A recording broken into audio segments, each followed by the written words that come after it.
Hi, good morning, everyone, and welcome to our webinar, Transforming Manufacturing from Agentic AI to Strategic Change Management.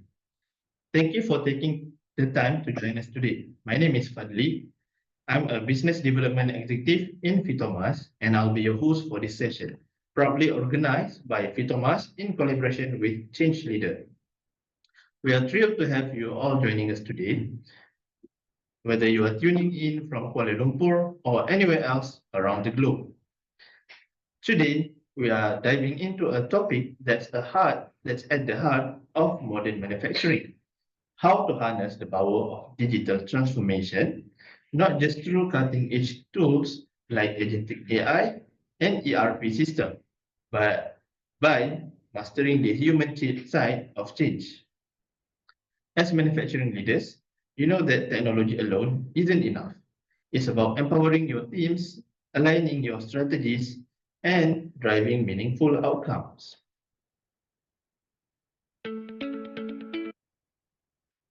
Before we begin, here is the housekeeping for today. First, key in your question at the Q&A, and we will revisit your question at the end of the session. Your active participation is welcome, and kindly ensure your comments are relevant to the topic of discussion. So this is our agenda for today. Over the next 90 minutes, We'll explore how agentic AI can revolutionize decision-making and streamline operation. More importantly, we'll tackle the critical challenge of change management, how to overcome resistance, boost user adoption, and equip your line and middle managers to deliver your real value. By end of this session, you'll walk away with practical, actionable insights to ensure your digital tools don't just sit on the shelf, but transform your business. We will end our webinar with Q&A and closing. So we encourage you to stay until the end of the session. To start with, I'd like to introduce you to our speakers today. Our first speaker is Mr. Erwin Koh. Mr. Erwin is the CEO of Phitomas with over 25 years of experience leading and accelerating the growth of enterprises in the manufacturing and distribution sectors. With a background in engineering, he is a certified production and inventory management professional, a certification awarded by American Production and Inventory Control Society. Passionate about business transformation, Erwin is dedicated to help organizations rethink how they operate, scale, and connect with business market, connect with global market through technology. So our second speaker is Dr. Karuna Ramanathan. Dr. Karuna is the principal consultant at ChangeLeader Sdn Berhad, a Malaysia digital company specializing in AI and change. His experience in change management spans more than 30 years, having led enterprise-level technology implementation and digitalization internally across organizations such as Hong Kong MTR, Hong Kong Police, Delhi Airport, Petronas, Western Digital, Sandisk, Clarivate, and Penang Ports. Prior to setting up ChangeLeader, Dr. Karuna was the Singapore government's principal senior change consultant, working on World of Government Change project from 2014 to 2017. His change expertise was noted by the World Bank in 2016, when he guided the Brunei government through the establishment of Darussalam Enterprises. In 2023, Dr. Karuna's team was noted as one of the top 10 change consultancies in Asia by the Asia Business Network. So let's start with our first topic, Agentic AI, transforming manufacturing operations. Here we'll explore how Agentic AI goes beyond traditional tools, real-time inventory optimization, predicting maintenance need, and quality control. Please join me in welcoming Mr. Erwin Koh. Over to you, Mr. Erwin. Good morning, everyone. Thank you, Padli. Can you hear me? Yes. Yes. Okay. Just give me a second, yeah, while I share my screen.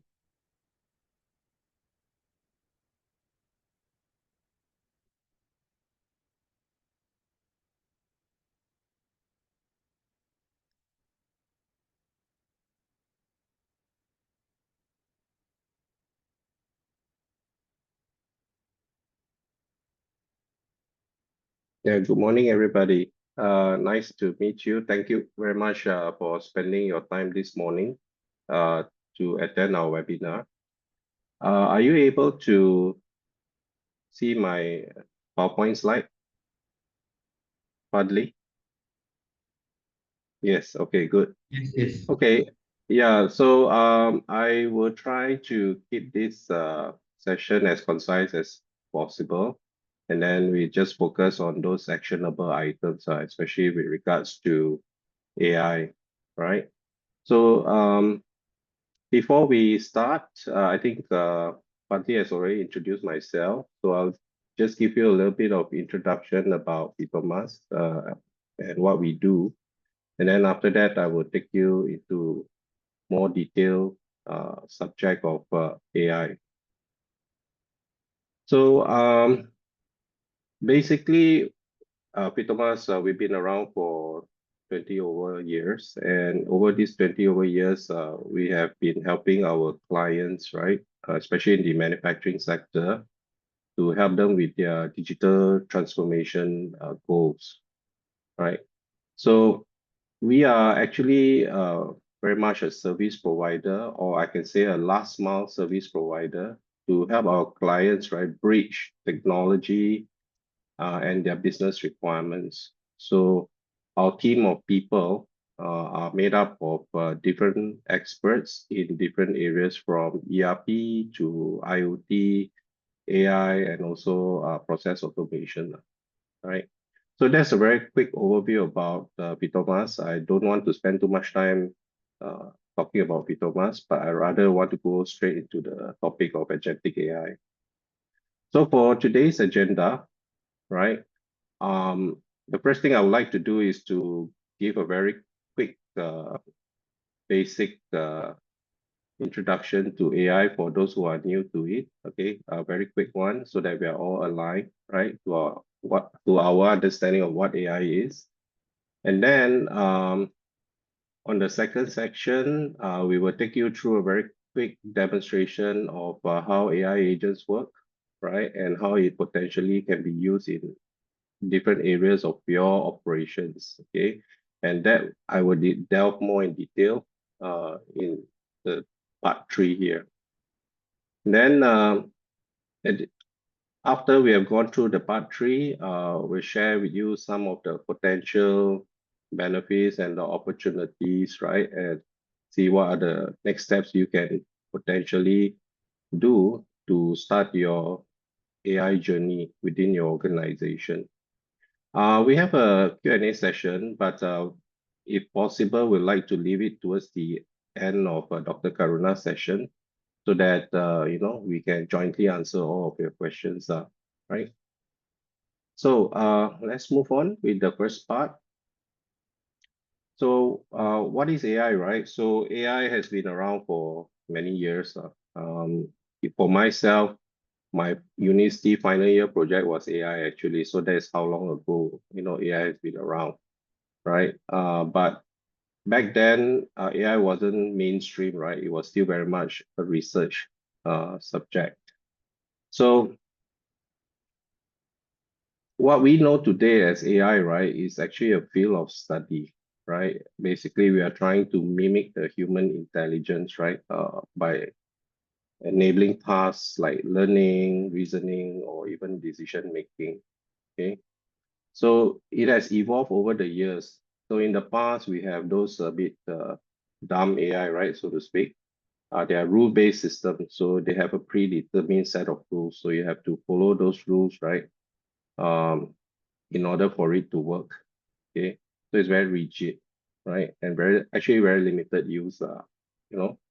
So but today, AI has evolved quite a fair bit, and partly enlarged due to the availability of the internet, the data, and the processing capabilities, where we can operate at very low cost today compared to the past. Okay. So over the last few years, right, we normally hear things like machine learning, right? So machine learning, I think some of you are actually using it within your factories. You will see things like vision inspection systems, right, where they inspect semiconductor ICs, right, based on the images that it has learned, right? So that is machine learning based on data that it has learned in the past, right? And then you try to look for patterns to detect, okay, what those, for example, what those rejects are. So that is machine learning. And even within machine learning, there are things like supervised, unsupervised learning. So lately, I think since year 2019 or so, that's when we had this ChatGPT. That's when things like deep learning become really mainstream, right? So deep learning is actually like a subset of machine learning. Okay, just that the difference is that it's handling more data, more complex scenarios. And deep learning is actually a network of nodes, right? That's why they call it neural networks, okay, like the brain. So the brain has a lot of neurons. So this is how deep learning is designed, right? Through these artificial neural networks, what they call it, algorithms. So even within the artificial neural network algorithm, there are many branches, right? You have convolution neural networks, CNNs, right? You have recurrent neural networks. So like convolution neural networks is typically used for vision inspection, right? Where it processes a lot of pixel data, right? And very good at image recognition. Then recurrent neural network is used when you need to recall back your past data. You have to recall back memory. So that's where we use RNNs. Okay. So this thing, I think generative AI, right? You are using it every day, but you may not know it's called generative AI. So this is things like the chatbot that you use, ChatGPT, right? Claude, Copilot, right? So those are generative AI. So what are generative AI? So generative AI, right, are basically AI that can generate new content based on the information that you have trained them in the past, right? So it is not recalling the old content, but it is generating new content. Okay, so the new content can be in the form of text. That's where you have the large language models, LLM, which is very good at text processing. And you also have things like generative adversarial networks, GANs, right? Which is used to generate very realistic visual content like videos and pictures, right? So today we are at the stage of generative AI, right? It's still considered a narrow AI, where it's very good at doing certain tasks, but not everything.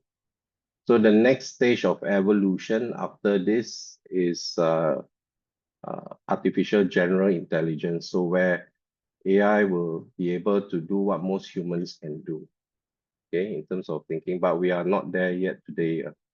So, but what we have today in Gen AI can help us solve a lot of problems already. So, so what is agentic AI? That's the topic of our discussion today, right? So in order for us to try to understand what agentic AI is, let's try to go a little bit deeper about what generative AI is, okay? Your ChatGPT, for example. So the primary function of Gen AI, right, is that it's responsible for generating content, like I mentioned earlier, right? Be it text, images, right, or videos, okay? It learns from existing data, and it still will require prompt and guidance from human, right, in order to generate those content. So you have to give it instruction, and then it will generate. Then if you want it to generate more things, you still have to continue giving prompts, right? So that is generative AI. So it's like you can say it's semi-auto, okay? So what is agentic AI? So agentic AI is a form of autonomous uh, Gen AI, okay, so to speak. So how it works is that all you have to do is to give the agentic AI a goal, right? Uh, a target, right? And based on this goal and target, it will look at its surrounding, it can plan, and it can make decision, okay? So, and some agentic AI can also learn, meaning based on the things that it generate and the outcome, it will learn from that data and then become better. So that is one difference between agentic AI and generative AI, right? So agentic AI can learn actively, whereas generative AI, you have to pump it with data in order for it to learn, okay? So agentic AI, unlike Gen AI, agentic AI doesn't require a lot of human intervention. So for example, let's say Later on, we can give you some example of agentic AI. Okay, but I'm going to give here one simple example. For instance, if you ask Gen AI to generate a story, right, an article, so you put in a prompt, say, I need you to write something about AI, and then you just generate that article. Okay, that's it. That's the end of it. But normally, how humans do this when they write an article is that they will first write a first draft, and then they will go back to the first paragraph and read it through again, critique it, and modify it again, right, to give the outcome that the writer wants. Okay, so agentic AI works in that way. So it will first generate, and if your goal is to make the topic easy for a 5-year-old to learn, so it will go back to the first paragraph and try to critique it and read it again. And if it's not that good, it will adjust it and revise it.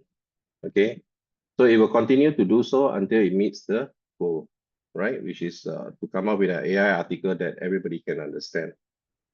Okay, so that is a very brief comparison between Gen AI and Agentic AI. Okay, so in the next section, we're going to go through a very simple demo to demonstrate to you agentic AI. So agentic AI means AI using agents. Okay, so later on we'll use this word agents in the subsequent slides.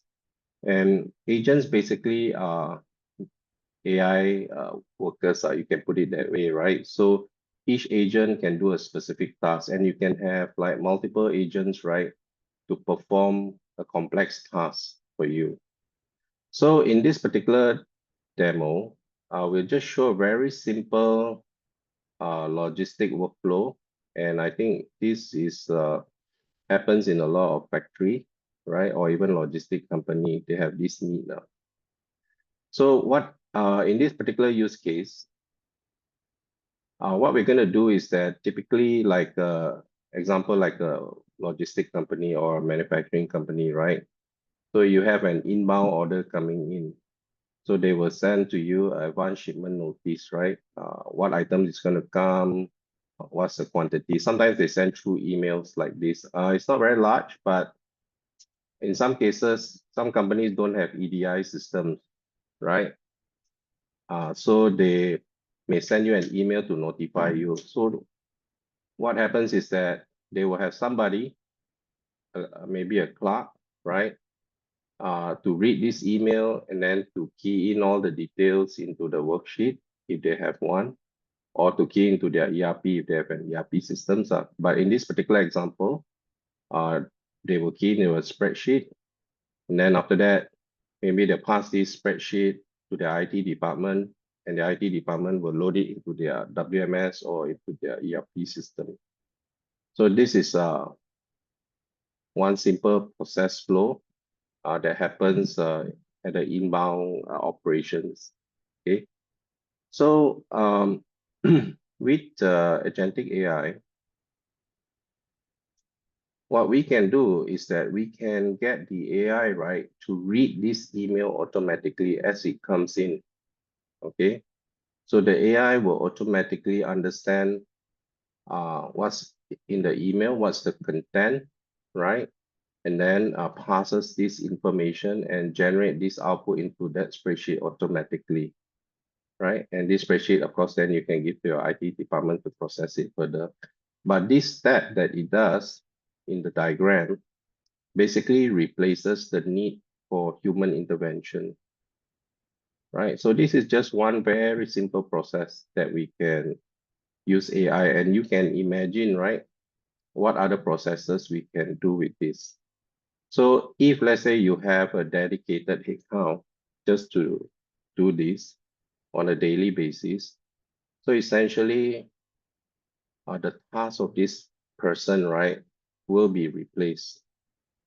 Okay, but this person will still be around, I guess, right? But he or she will have a different role, which we will share more later. Okay, so how we typically do this in the AI, right, for the agent is that when we design an agent when we build an agent for the AI, we can give it instructions just like we give it to a person, right? So for example, this is how a potential instruction or sample instruction that we give to this AI, right? So we tell the AI that, they are an assistant and their job is to process emails, right, related to inbound orders and shipments. So if there are emails that are not related to inbound, it will not process, right? And we ask it to look further, look at subject line that may have the word, for example, purchase order, or have some shipment reference, like example, how it look like, right? So, and these are the other informations that we can tell the AI, right, to look out for, so that it becomes more specific. The more specific the more specific the instruction is, the more accurate the AI will perform. Okay. Now, we have here something called the goal, right? So in the agentic AI, right, in the AI agent, you need to give them a goal, right? What is their goal? So if their goal is to extract all this information, just now, like the delivery date, purchase order number, and destination, that is what it will do. It will look for this kind of information, right, to store. So without further ado, or without wasting more time, I will pass on to my colleague Wilson. He will share with you how he does it, right, using a system. Wilson, over to you.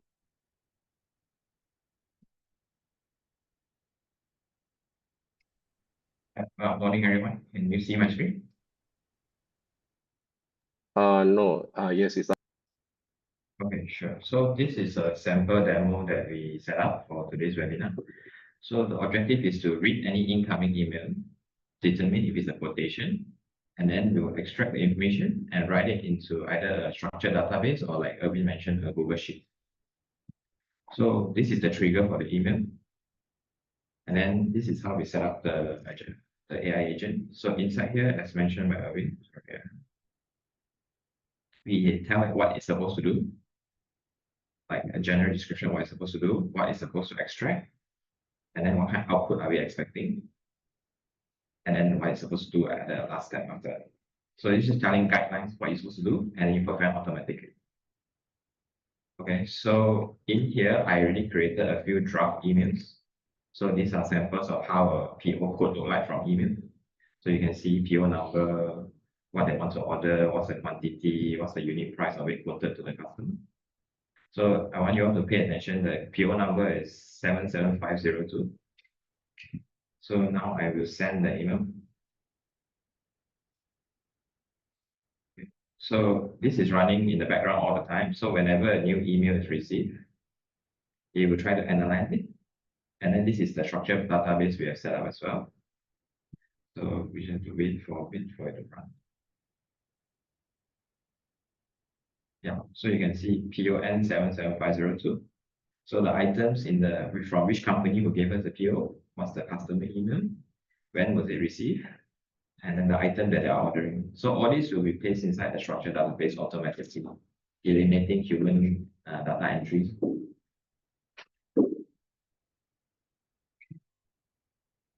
So of course, there's a lot more things that you can do with it, but this is a very simple example to show to you. Irvin, do you want to take back, or do you want me to show anything?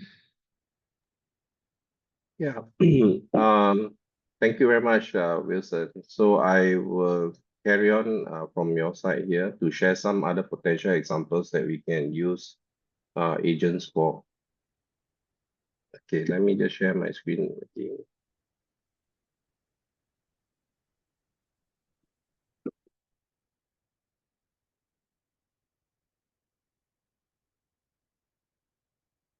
Okay, so that's really a very, very simple example on how we can use AI to process non-structured information like an email, right?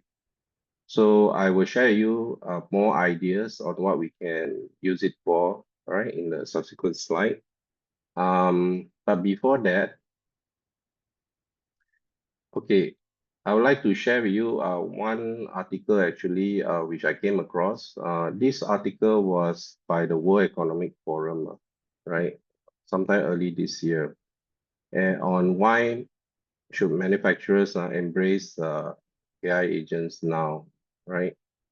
Firstly, I think we all have the same challenge, which is labor shortages, and I think to have the right skill, right, and the right people at the right time is becoming more and more difficult, right? And then there's also a lot of inshoring now, right, due to the global trade war, for example, right, or the shifting of the geopolitical uh, dynamics around the world today.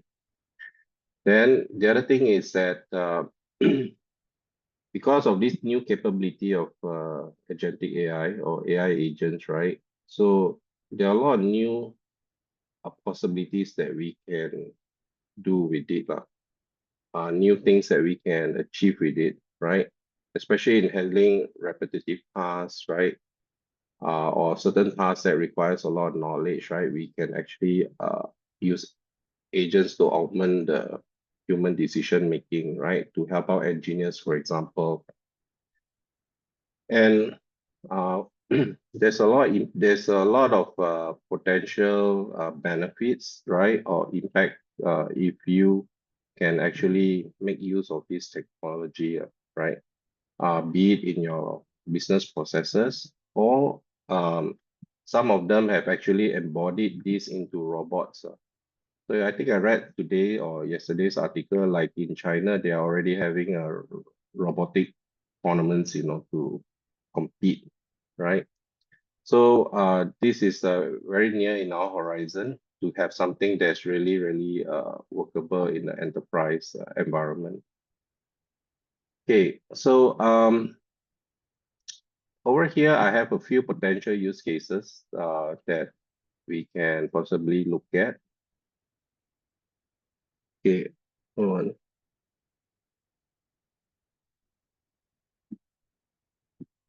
Am I sharing my screen? Yes. Yeah, you can see. Oh, okay. No, just Mm, a second. Because yeah, someone fully shared. said they couldn't see my screen. Yeah, now cannot. No, cannot. Just hold on.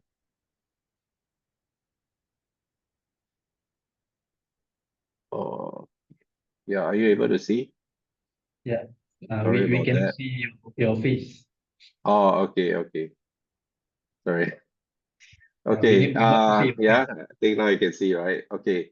So let's go through a few potential use cases where we can actually make use of AI agents, right?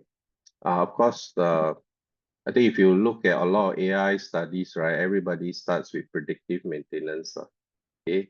So what they used to do in machine learning, when they use AI for machine learning for predictive maintenance, was that based on the historical maintenance, based on the maintenance history, they use it to predict, right, when the machine will fail or when the machine needs to be serviced. Okay. That's what it does. But today with AI agents, we can go one step further, right? So what we can do is that when the machine is due for maintenance, based on the historical data, you can have the AI agent, another agent, to maybe check the spare part inventory level. If the spare part inventory level is, is insufficient, then you can ask it to automatically uh, request for quotation from your suppliers, right? Or automatically send an email to your suppliers. So, so this is what this is a good example of having multiple agents to do one thing, right? Which is to uh, service your machine, right? So you have an agent to find out when your machine needs servicing or when it potentially will fail. Then you have another agent to check the inventory level. And then you have another agent to communicate with your supplier, right? But these three agents work together to help you with your maintenance activity. So by doing so, right, so it does actually display some of the tasks that your technician normally does, right? So what is your technician going to do now, right? So with so this area is where change management will come in, which Dr. Karuna also will share more with you later on. But over here, the technicians that used to do this job now will have a different role, right? So his role now maybe is to focus on those more complex troubleshooting, right? Or maybe focus on how to upgrade the system, right? And also maybe how to manage the agents, right? So that is on predictive maintenance. Another idea is on quality control. I recently spoke to one QA manager. So what they have currently in their production line is that they actually have a camera, right, that captures the image of all their products running through the conveyor, right, and then detect for anomalies. So this is what most people also have today, right? But what happens after that is that when there is an anomaly, they will need to talk to the engineer. The engineer will have to come in first. They have to investigate. Then they have to check the fault tree analysis. Then they have to check through the maintenance history. No, sorry, they have to check through the history to see whether this has happened before and what was the countermeasure taken and corrective steps that need to be taken. And then they have to write reports, etc. So all these steps that the engineer is doing, right, the agentic AI can take over. Okay, so that is on quality control. Another one very useful is supplier selection and RFP evaluation. So so we are in the IT business, right? So a lot of our customers also send RFPs, and then they have a hard time going through all the various checklists, you know, like the 20, 30 pages of checklists and make comparison, right? So where Gen AI or LLM comes in very handy is that they are able to read all this unstructured data, right? And come out with comparison, right? So with agentic AI, what you can do is that if you have like 5 suppliers sending you back your RFPs, you can have one agent to compare all the RFPs that the vendor sent back, right? And you set it a goal, right? The goal is to find first, the most important criteria is the product fit, then maybe 2 is the lead time, or 3 is the cost, right? So you set the goal, and based on that goal, they will try to find the best vendor based on the RFP. But maybe that is not good enough. Maybe you also need third-party reviewer information to make your decision. So you can have another agent to go and source the internet, right, to look for product reviews, for example, right? So etc. etc. Okay. So by doing all this, your procurement person, right, or even maybe your IT department, they can spend more time negotiating, you know, instead of doing all this comparison work or doing all this reporting. Okay. If you are like, for example, handling like thousands of SKUs, right, and you have to meet certain service level, it's always very difficult to manage your safety stock level. So if you use AI, and AI can also monitor your external market changes, right? Or can monitor your sales demand in real time, and based on this, maybe can adjust your safety stock level, right? Autonomously, right? So the role of the buyer or the merchandiser now is really more maybe to manage the relationship with the suppliers instead of doing all this monitoring. Okay. And finally, another example. Actually, I have many examples, right? So the last example here is like PO routing and approval. I think most ERP today have some form of electronic PR approval, right? So where AI comes in is that it can do more things. Okay, like for example, It can analyze whether your requisition need is very important or not, or it can check against your budget constraints, okay, to purchase those items. If, for example, your budget has been reduced, then maybe the AI can prioritize which purchase to purchase instead, right? And then,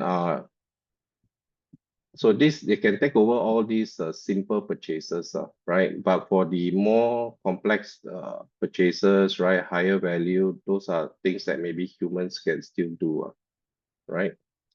And another one you can do with this is resume processing. So on our end, we also receive a lot of resumes every month when we have a role to hire. So the biggest challenge for us is to actually go through each resume and find out which candidate, right, is suitable for us. So what we can do with Agentic AI is that we can actually read through all the resume and come up with the comparison, and then we can also go through their LinkedIn profile, right, and get more information, right, in order for us to shortlist the candidates. So this is all very, very possible today, and can be done very, very quickly. Okay. So those are some ideas of the use cases we can use AI for. So I think very important to state that AI will not take over your job if you know how to use AI tools. Okay. If you do not pick up new skills like learning how to build agents or how to use AI agents, right, then yes, there's a big possibility that your job will be taken over. Okay. So the myth is AI replaces worker. That's true, right? It's a myth. The reality is that the AI, right, basically takes away all the things that humans don't need to do or low value jobs, right? Like dull, dirty, dangerous, right? So in the process, it creates the new roles, like I mentioned earlier in the previous slides. Okay, so do you all know what GPT means or not in ChatGPT? I think a lot of people don't know what it means. So GPT stands for General Purpose Technology. So it is a general purpose kind of technology, and the other general purpose technology is actually electricity. So like example, like electricity, before they had electricity, they were using steam, right? So when they had electricity, a lot of new things can be created, right? You have new industries, new products created, and all these new stuff create new jobs. So AI is the next general purpose technology. So in the coming future, I think we will have a lot of new industry, new products, new services that's built upon with AI. Okay. So I think the approach towards AI is that I think we need to learn to work with it. It is an enhancer. It's supposed to augment our job, right? And it's not a replacer, but it's how to communicate this to your people, right? To your organization. That is where change management comes in. That's where Dr. Karuna's expertise comes, right? Which he has done for a few companies already. Okay. With regards to AI transformation. So I think this is my final slide. Okay. If any of your companies, are interested to venture further, you can always pick up a simple use case. Anyone, maybe like those that I've shared earlier or some other use case, right? Every company, especially like maybe some manufacturing companies, they have a lot of Kaizen program. You can pick out one of the programs and run it as one of your Kaizens, right? At a very short time, very low cost. And then basically, if it works, then you can scale it further. Okay. So if you're interested to know more about what we can offer to your organization, you can just drop an email to inquiry@phitomas.com. We'll be happy to schedule a call or meeting with you. Okay. With that, thank you very much. I will take up your questions later on. If you have any, you can also put it into the chat screen. So without further delay, I will pass on to Dr. Karuna to share more about uh, his change management uh, topics. Okay. Yeah, Dr. Karuna, over to you. Thank you, Vin, and earlier, thank you, Fadli, for the very generous introduction. Let's call up the slides.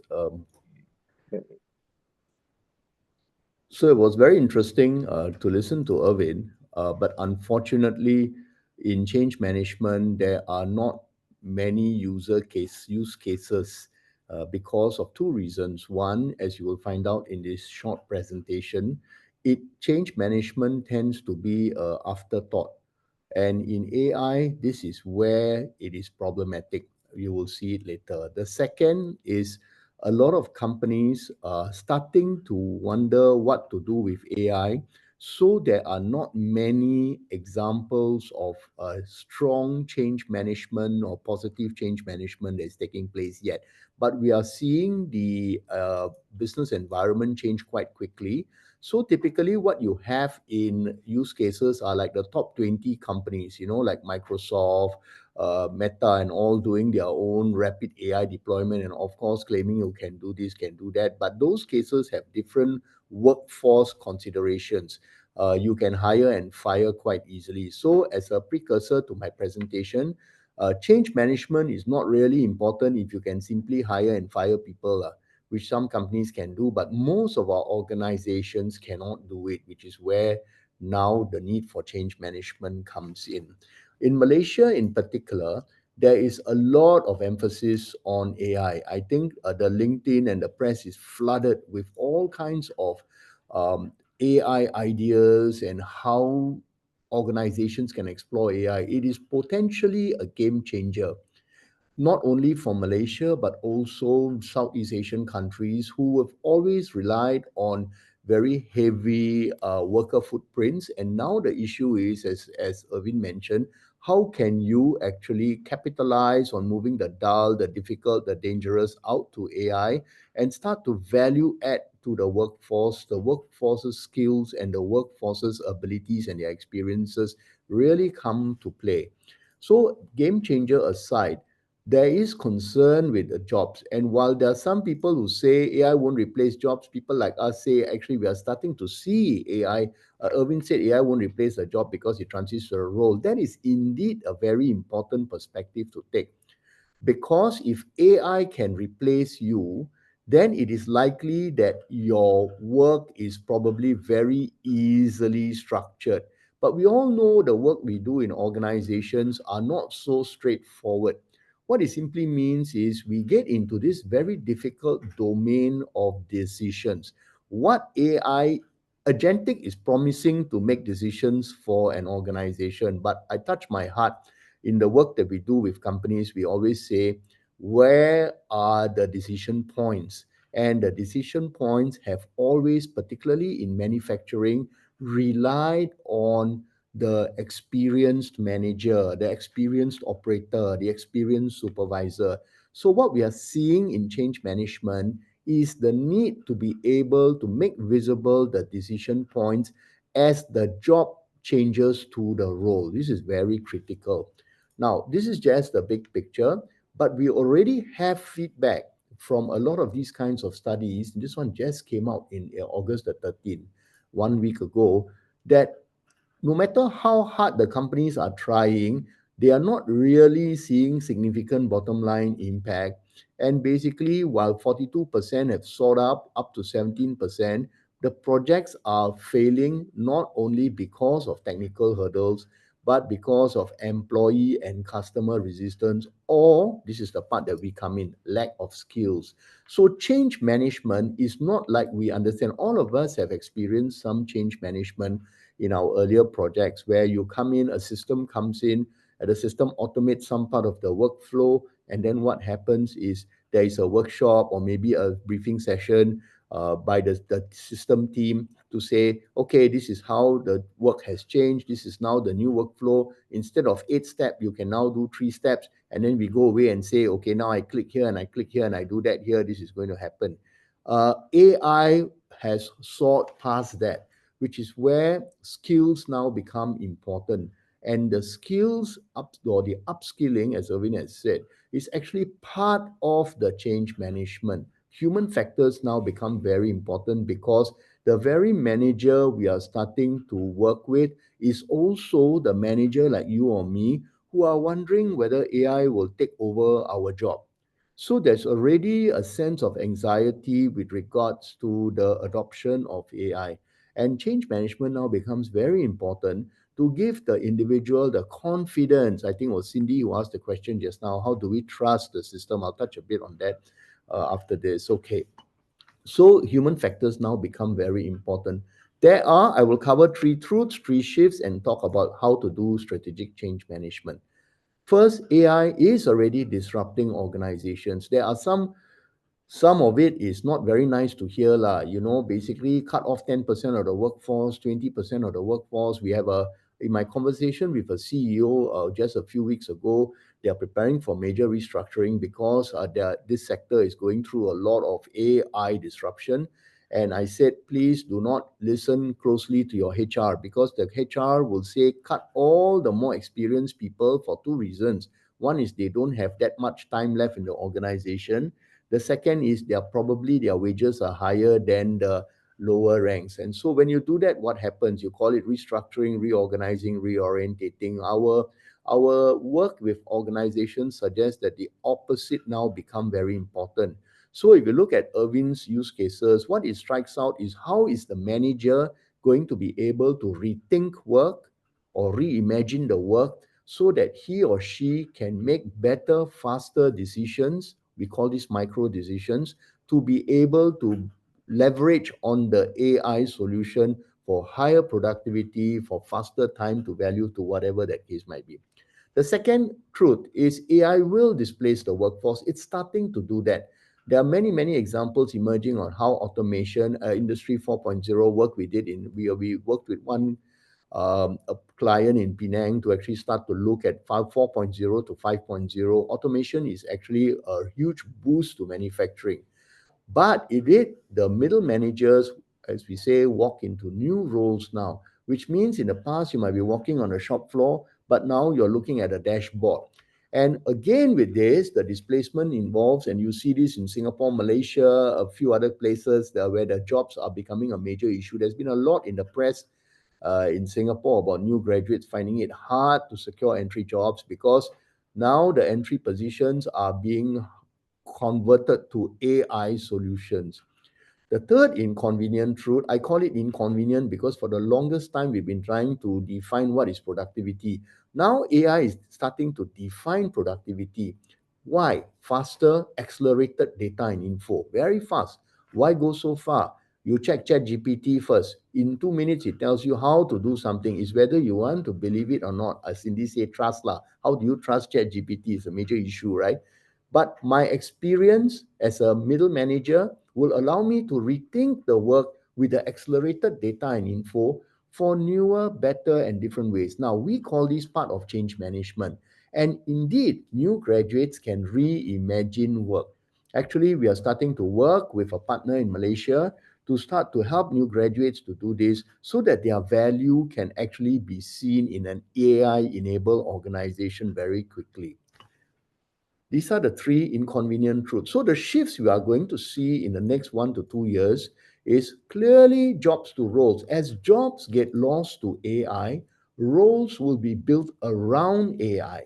That very same manager who's going to be losing part of his or her job to AI will now be in an expanded place to see how he or she can bring all that experience that he or she has gathered and work with the AI for better decisions. Execution to empowerment is when we speak to senior leaders, we say, you bring in the AI and your managers are a little confused, but basically you also as senior leaders need to shift lah, forever doing what you're told by bosses. Now the senior manager or the manager will be more empowered to deciding what to do based on the data or information presented.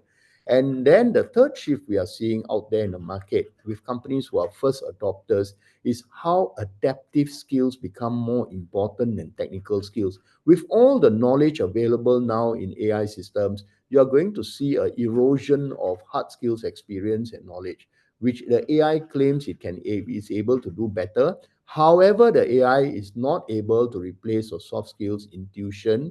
Intuition is our experience, how we make decisions, and information. Now, if we think carefully, no individual in an organization makes a decision purely on his or her own point of view.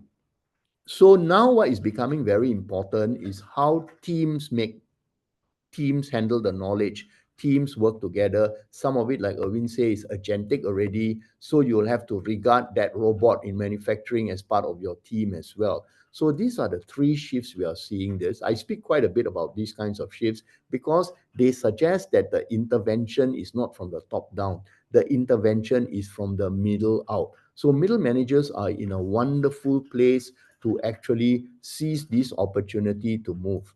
Now, what is then strategic change management? We all know change management. When change come in, must manage lah.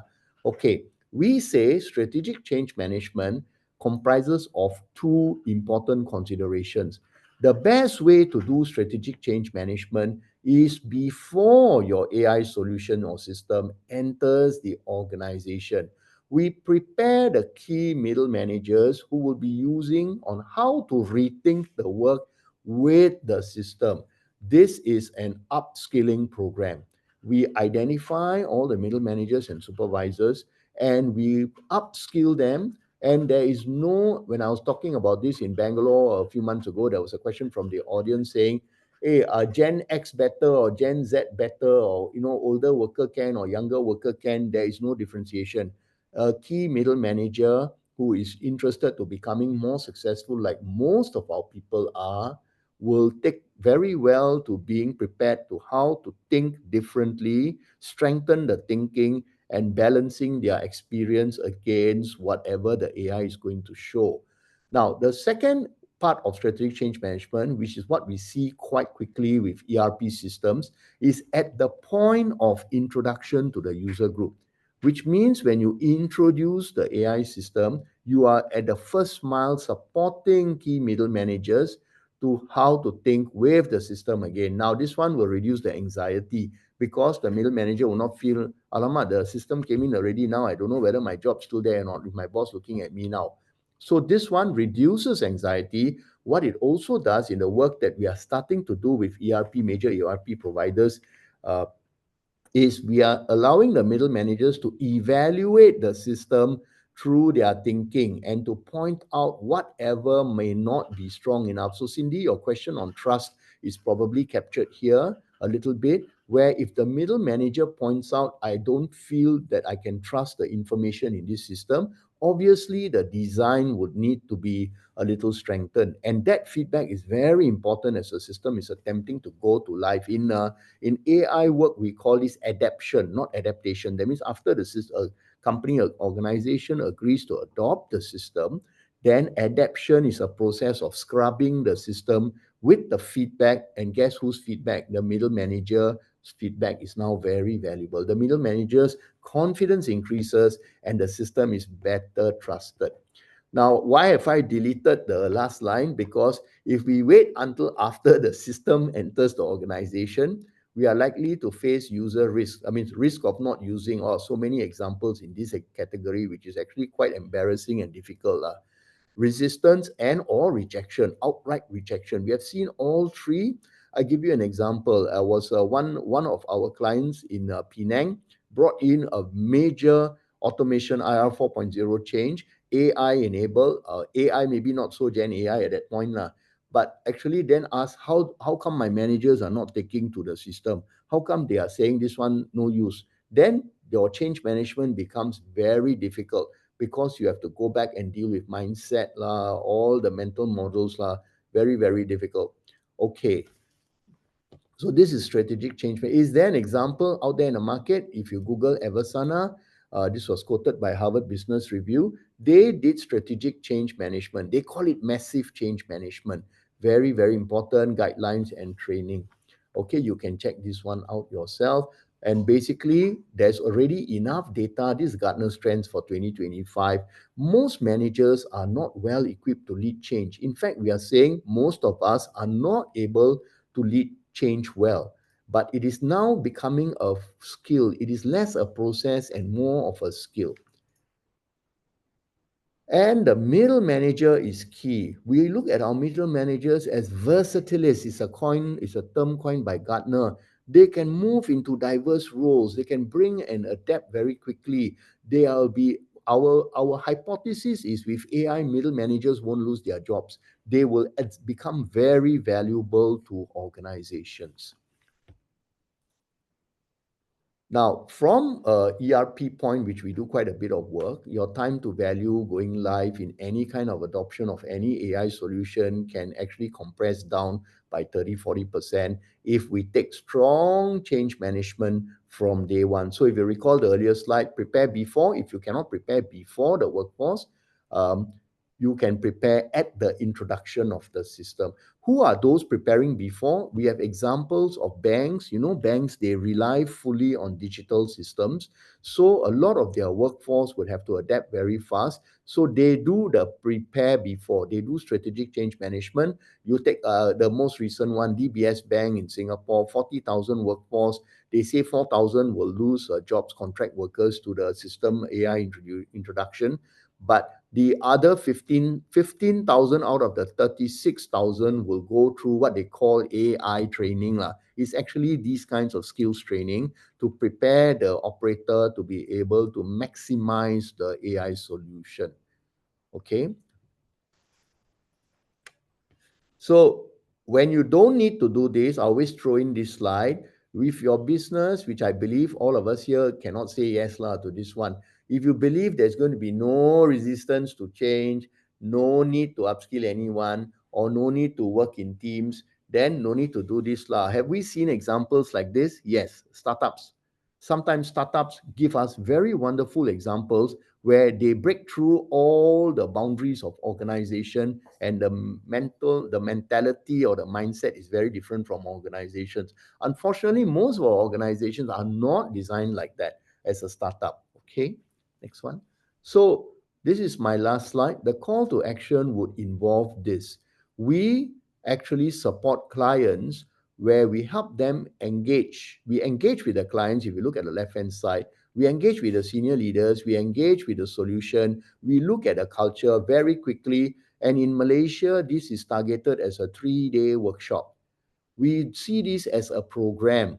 For those of you colleagues out there, for those of you in companies where you have HRDF claim, this is completely absorbed under HRDF.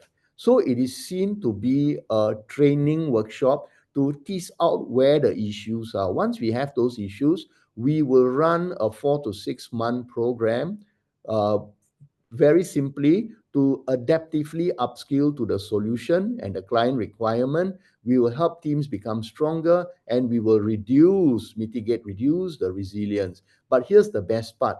After 4 to 6 months, we are able to measure. We measure two things. One is whether the solution is going to fit well in the organization. This is the example I gave just now. And the other one is whether the manager is going to be in the best position to demonstrate the change ability needed. I mean, let's face it, we take 100 managers, what has our experience been? 30 to 40% will come out tops in this.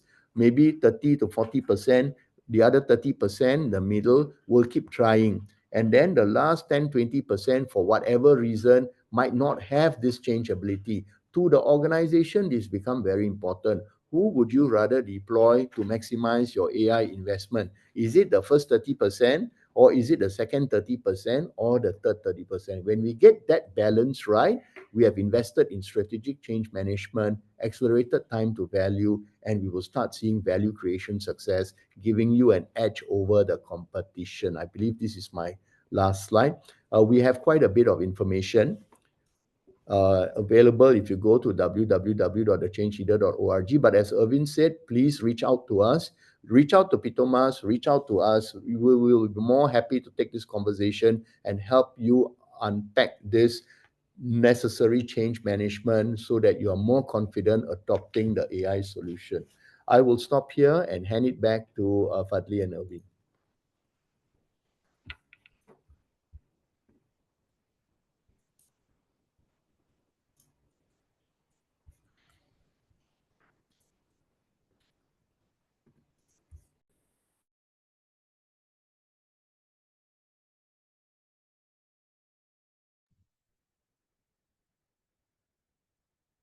Okay, thank you, Dr. Karuna, for the insightful sharing of change management around AI. And also thank you for Mr. Erwin for the sharing around agentic AI in manufacturing. All right. So now, let me share my screen first. Can I just? Oh, okay. Right. So, okay. All right. So let's go to the Q&A session. So please type your question in the Q&A box. All right. So now we have 3 questions. All right. So we will go to the first question first. So first, the first question is, how do we overcome human trust issue on the technology? For instance, how can we trust the data accuracy prepared by the AI agent from the email to the spreadsheet? So first of all, I would like to ask Mr. Owen to answer this question. Yeah, saw that question. Are you able to hear me? Yes. Okay, good. So with regards to accuracy with AI, right? So I think a lot of them are referring to maybe the thing called hallucination in AI, especially in generative AI. So like I mentioned earlier, generative AI, what it does is it generates new content, right? And sometimes this new content may not be relevant to what we are looking for.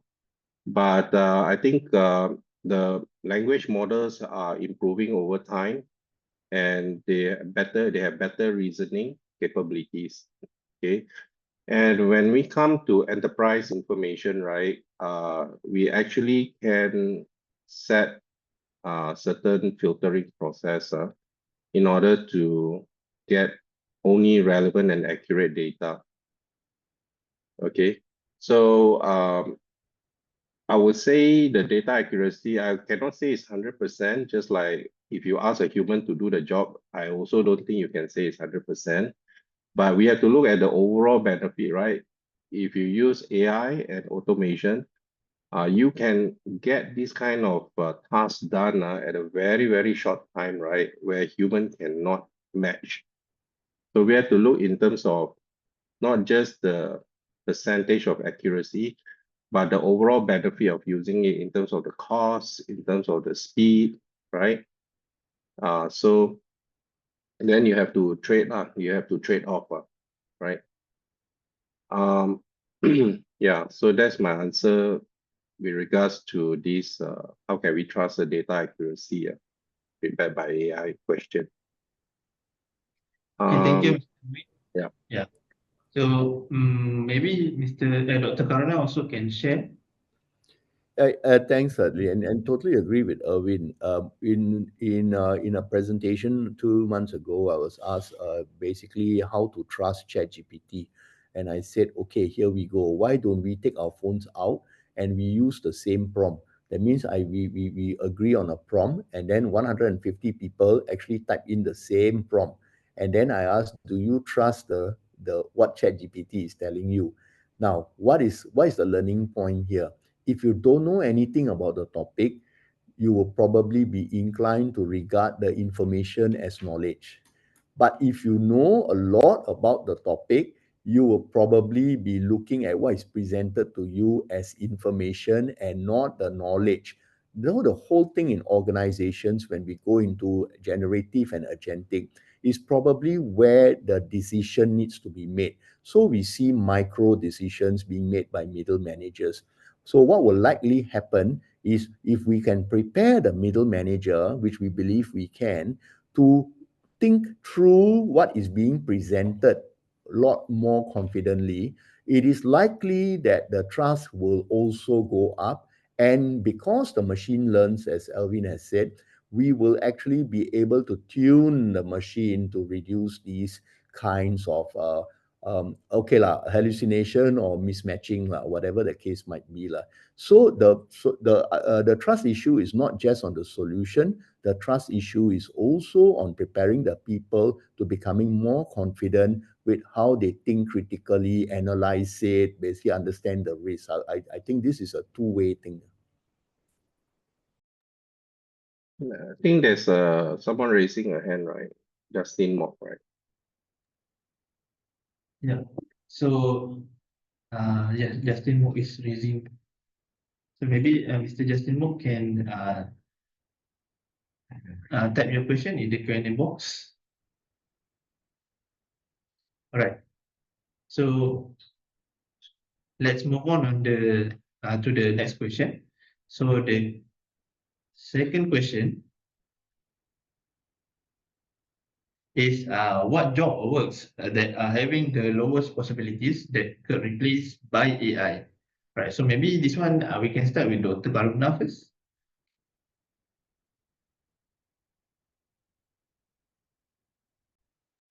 Sorry, you are on mute. Sorry. Actually, I share this with my clients a lot. Years ago, I said to one of my children, you actually, if you want to study for a degree or you want to become a physiotherapist. So a physiotherapist has skills that cannot be easily replicated lah. So you use your hands. So the first type of jobs that won't go away so easily is the one that using hands lah. That means you are a craftsman lah. You are someone who can cook well lah. You can do all that thing. Okay, maybe ChatGPT will give you the recipe, but I'm not so sure you will turn out to be a good chef. So people who can use their hands cannot be replaced so easily. The second kind of job is basically those who have very deep knowledge. In all our organization, we have people who have deeply specialized. These people, you cannot afford to replace them because a lot of that knowledge is tacit. And that tacit knowledge only surfaces when you have a critical situation or a risky situation. These people are very valuable and cannot be replaced. Can a machine clone a person? Yes. Only studies have shown only to the extent that the person's explicit knowledge can be put into the machine, but the tacit knowledge is very hard to do. I hope this is useful. What an interesting answer from Dr. Karuna. So, Mr. Win, do you have any insight of this question for this question? Yeah. Maybe I totally agree with Dr. Karuna, lah, right? And I also like to use one of his phrase, the inconvenient truth. The inconvenient truth is that, unfortunately, right, a lot of jobs today that we know of, right, will be replaced in terms of what they do. So the first one to be replaced will be the jobs that are repetitive and that has a structure that can be replicated. So programmers, especially the lower level programmers, right? Those simple programming jobs, those will be replaced already, right?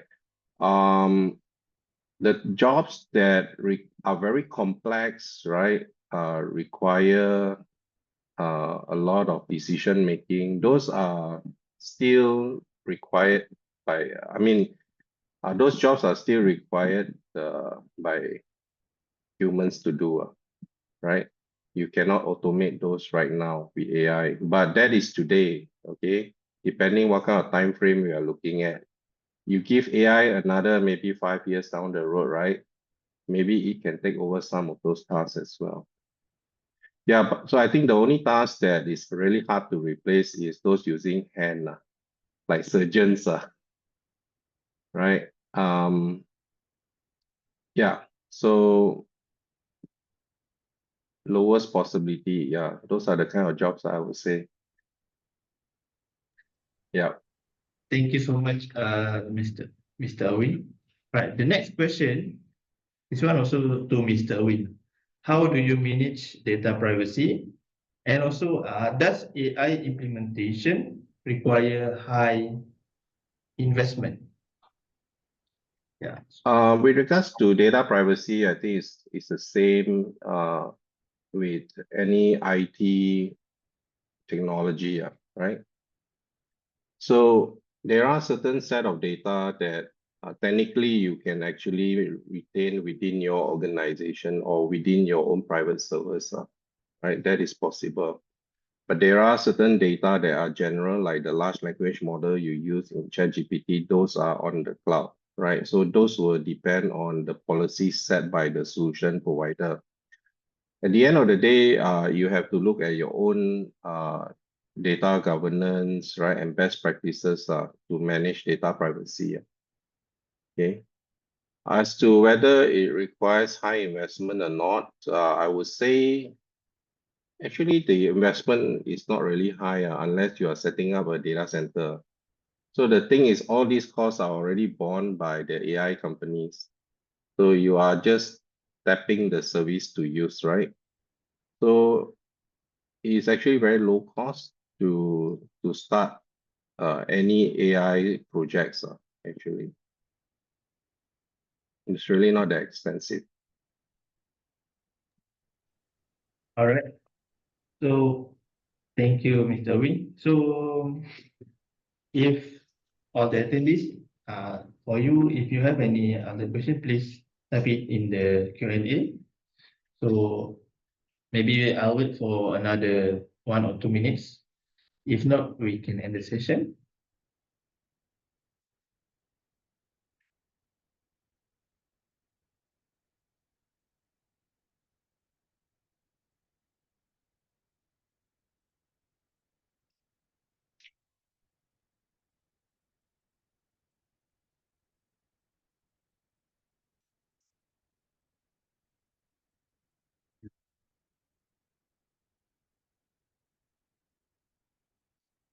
All right. So if there is no question, so as we wrap up, here are the key takeaways from today's session. So first, Agentic AI empowers real-time decision-making across production, inventory management, QC, and also logistics. Change management ensure people adopt and lead these changes effectively. True digital transformation happens when technology and people align. So on behalf of Phitomas and ChangeLeader Syndrome, so I would like to sincerely thank our speakers, Mr. Owen and Dr. Karuna, and all of you for joining today. If you'd like to learn more about the topic we have shared about and how this agentic AI and also change management can support your organization, please reach out to our website directly, or you can reach out to us directly. All right. So thank you again, and we wish you a great success in your digital transformation journey. Have a great and wonderful day ahead. Thank you, everyone.